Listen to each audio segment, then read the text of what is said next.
À l'initiative du African Forest Forum, une organisation panafricaine intervenant dans le domaine des forêts et de l'environnement, basée en Nairobi au Kenya, ces experts burkinabés du monde de l'environnement ont répondu présents à ce dialogue politique sur la gouvernance forestière dans la cité du Cavalier Rouge. Il s'agit d'un dialogue politique d'information et de partage d'expériences, au cours duquel les résultats des études conduites par AFF sur la gouvernance forestière en Afrique ont été présentés aux différents acteurs. L'idée étant de voir comment ces résultats peuvent-elles contribuer non seulement à l'action climatique, mais aussi au développement des chaînes de valeur des produits forestiers non ligneux pour plus d'efficacité dans le secteur au Burkina. L'activité a vraiment été une opportunité pour eux, comme vous avez pu le constater. Les gens ont discuté à cœur ouvert des aspects qu'ils ont estimés que dans les instruments forestiers qui existent, nécessitaient qu'on les révise ou qu'on les amende, ou même qu'on prenne des textes d'application de certaines dispositions pour les permettre donc d'aller vers une gestion vraiment durable des forêts. Parce que souvent il y a des activités qu'on ne peut pas mener ou des approches qu'on ne peut pas faire parce que la loi ne l'encadre pas ou bien les lois sont conflictuelles à certains niveaux. AFF a donc voulu partager ses expériences avec les décideurs politiques et voir comment les résultats de ces différentes recherches et analyses menées peuvent être pertinents dans le contexte du Burkina et discuter de façon ouverte sur les instruments politiques déjà existants au Burkina à même de gérer les forêts de façon durable. Sur la gouvernance forestière, nous avons discuté les uns les autres, chacun à son niveau, chacun selon sa spécialité a dit ce qu'il connaissait. Et ensemble, on a pu arriver à de bonnes conclusions, à de bonnes décisions qui peuvent nous aider, en tout cas, à une meilleure gestion des questions forestières au Burkina Faso. Et parallèlement aussi, nous avons travaillé sur les produits forestiers non ligneux. Vous savez qu'en Afrique, surtout dans la zone sahélienne, compte tenu du climat, compte tenu de l'écologie des sols, il y a beaucoup d'espèces qui peuvent, le sol ne produisant pas beaucoup, les populations se rabattent sur les produits issus de ces végétaux, que ce soit les fruits, que ce soit les feuilles, que ce soit les écorces ou la racine. Donc également nous avons essayé de parler de ces aspects. Vous avez vu que le dialogue a permis aux uns aux autres de comprendre les points de vue des uns des autres. Le premier jour d'échange a été consacré à la notion de la gouvernance forestière dans son ensemble, notamment aux aspects introductifs et aux défis à relever pour l'atteinte des objectifs visés. Quant au deuxième jour, il a été consacré aux produits forestiers non ligneux. Les gommes et les résines sont les deux produits mis en avant au cours des échanges. Donc c'est véritablement un dialogue politique qui a été fructueux, qui a permis donc aux acteurs d'interagir et de donner en tout cas leur vision par rapport aux modes de gouvernance qui sont opérés sur les ressources forestières, mais aussi présenter des actions et des recommandations pour améliorer la gouvernance forestière au niveau du Burkina. Donc ça a été véritablement une occasion pour nous de relever les points faibles au niveau des politiques. Et comme vous savez, les politiques forestières qui ont été élaborées datent d'un certain moment, qui nécessitent donc une actualisation pour prendre en compte la contribution de ces politiques-là à l'action climatique. On a parlé évidemment lors de ces 2 jours des stratégies d'atténuation, les stratégies d'adaptation, et je pense que véritablement les forêts, les massifs forestiers constituent un poumon écologique important qu'il faille vraiment donc protéger. Mais comme on l'a dit, on ne protège pas pour protéger, mais toutes les initiatives qui sont prises dans le domaine forestier permettent non seulement donc de protéger l'environnement par toutes les fonctions que les forêts offrent, mais aussi et surtout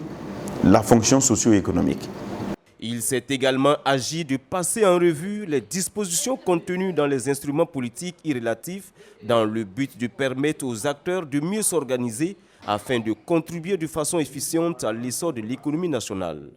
Cette rencontre du donner et du recevoir aura permis à chaque acteur de présenter sa structure, de s'imprégner des mécanismes des autres structures et les difficultés politiques communes auxquelles les structures de façon générale sont confrontées. Mieux, ce dialogue politique aura permis une fois de plus de lever plusieurs zones d'ombre, tant au niveau politique qu'opérationnel. De façon unanime, les experts ont tous exprimé la nécessité d'agir pour sauver ce qui reste du patrimoine forestier burkinabé. on parle beaucoup des produits forestiers non liés, on occulte les plantes médicinales, alors que tout le monde se soigne.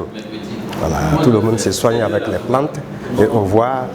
partout dans la nature ces espèces médicinales-là sont en voie de disparition. Il faut que quelque chose soit fait, il faut que tous les acteurs discutent ensemble quelles ont été, comment on appelle, c'est les actions qui ont été mises en place dans le cadre même de la préservation, la valorisation, la promotion. Et parmi ces actions,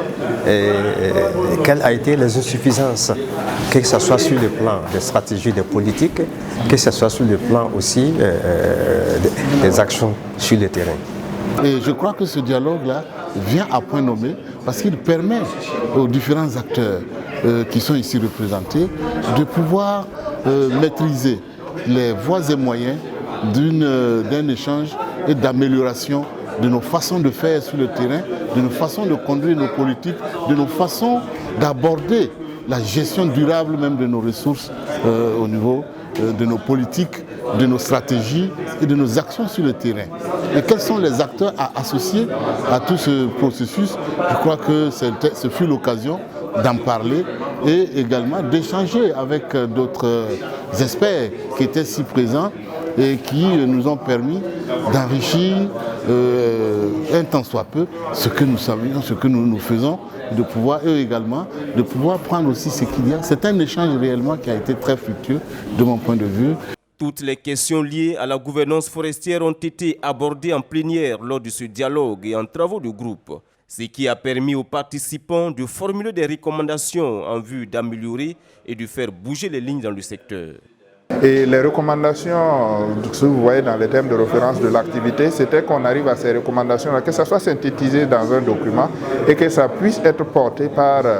les experts qui ont conduit donc ce dialogue au niveau du pays là, à toutes les instances pertinentes pour qu'ils puissent avoir des changements. Parce qu'il y a certains ateliers où on s'accorde sur des choses et que ça reste dans le rapport. Mais l'objectif vraiment, c'est que ce qu'on a fait ici là puisse avoir un impact pour permettre d'améliorer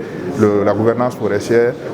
pour contribuer à l'action climatique, mais aussi donc permettre de développer le secteur des produits forestiers non ligneux, notamment les gommes et résines, pour que ça puisse avoir un impact dans les moyens de subsistance des gens, dans aussi l'économie nationale et aussi contribuer à l'action climatique. Voilà. Donc c'est l'occasion pour nous d'inviter donc les acteurs à s'impliquer dans l'amélioration de la gouvernance forestière afin que ces questions puissent véritablement contribuer à améliorer l'action climatique au niveau de notre pays par rapport à l'engagement que le pays a pris vis-à-vis donc de la Convention. Donc véritablement c'est de les inviter à s'impliquer et à développer toutes les stratégies en leur sein pour que nous puissions davantage améliorer la gouvernance forestière au niveau du pays. Chacun à son niveau, chaque participant doit pouvoir commencer à partir de là où il est pour mettre en œuvre tout ce que nous avons dit et petit à petit ça va remonter. Parce qu'il est facile, on va déposer sur le bureau des ministres impliqués dans ces questions forestières, mais ils peuvent ne pas lire parce qu'ils sont aussi chargés, ils ont sur leur calendrier, mais si chacun étant imprégné de la chose, nous nous mettons donc à commencer à l'appliquer, petit à petit ça fera tache d'huile et nous pensons que à travers un réseautage de toutes ces personnes, de tous ces participants-là, nous pouvons au jour le jour se rappeler et essayer d'avancer. Ce dialogue politique de 48 heures initié par AFF aura donc été une belle tribune, une occasion voulue pour ces experts venus de l'administration publique, des médias et de la société civile, notamment les organisations non gouvernementales et associations, de non seulement renforcer leurs capacités, mais surtout de poser les bases d'une réflexion féconde qui devrait contribuer à développer, voire booster le secteur de l'environnement et du développement durable au Burkina.